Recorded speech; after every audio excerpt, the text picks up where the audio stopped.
Baik, saya izin untuk share screen ya, terkait materi kita pada hari ini. Sebelumnya, apakah sudah terlihat? Sudah terlihat, Pak Mas? Sudah terlihat. Siap, Mas Awe. Baik, Bapak Ibu.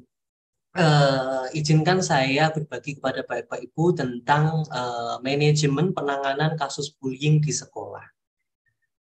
Sebagaimana tadi sudah diperkenalkan, saya sebagai Adi Waluyo, saya konselor psikologi. Sehari-hari pekerjaan saya adalah mendampingi peserta didik berkebutuhan khusus, penyandang disabilitas, dan juga mendampingi baik korban, saksi maupun pelaku tindak kekerasan di satuan pendidikan di sekolah peserta didik.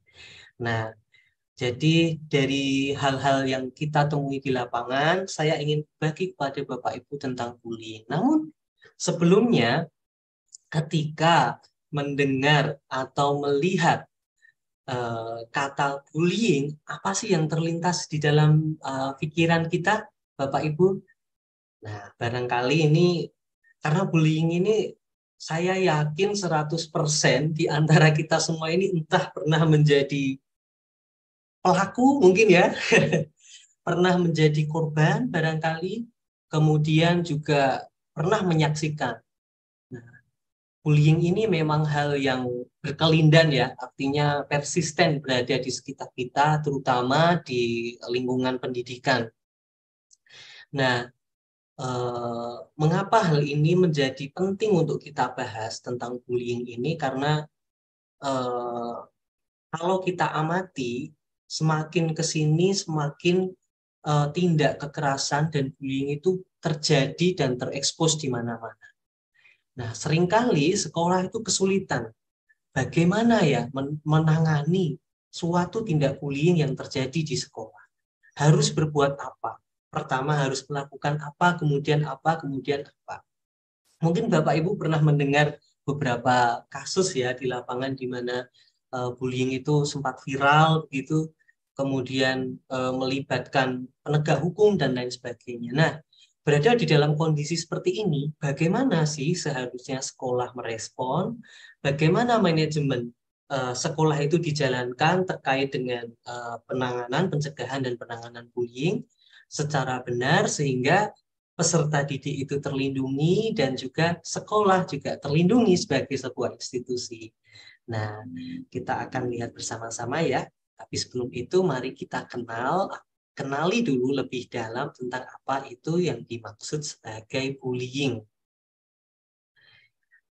Jadi, bullying itu adalah suatu uh, perilaku ya, perilaku menindas yang ini bisa berupa kekerasan fisik, kekerasan verbal, psikis maupun sosial yang ini dilakukan oleh seseorang atau sekelompok orang kepada seseorang atau kelompok lainnya yang dia itu lebih rentan atau lebih lemah gitu. Sehingga itu dilakukan secara berulang-ulang untuk tujuan menyakiti. Nah, berdasarkan definisi ini, sebenarnya ada 3 kata kunci ketika suatu perbuatan itu bisa dikategorikan sebagai suatu bullying, yaitu yang pertama adalah itu melibatkan perilaku menindas ya, perilaku kekerasan baik fisik, psikis, verbal dan sosial. Yang berikutnya itu ditujukan dari satu individu atau sekelompok individu pada individu atau kelompok yang lemah, yang rentan, yang tidak berdaya. Nah, ini kemudian dilakukan secara berulang-ulang dan bertujuan untuk menyakiti. Nah, dari definisi ini sebenarnya akan sangat jelas bahwa bullying itu korbannya relatif sangat bisa terdeteksi. Kenapa? Karena dia adalah kelompok yang rentan dan lemah atau individu yang tidak berdaya untuk melawan. Nah, ini yang membedakan Bapak Ibu nanti dengan apa yang namanya membedakan dengan perkelahian misalkan ya. Jadi ada relasi yang tidak seimbang kalau bullying itu di mana satu pihak itu posisinya lebih tinggi, lebih dominan menindas pihak lain yang posisinya tidak berdaya. Sedangkan kalau dalam perkelahian itu relasinya adalah setara gitu ya.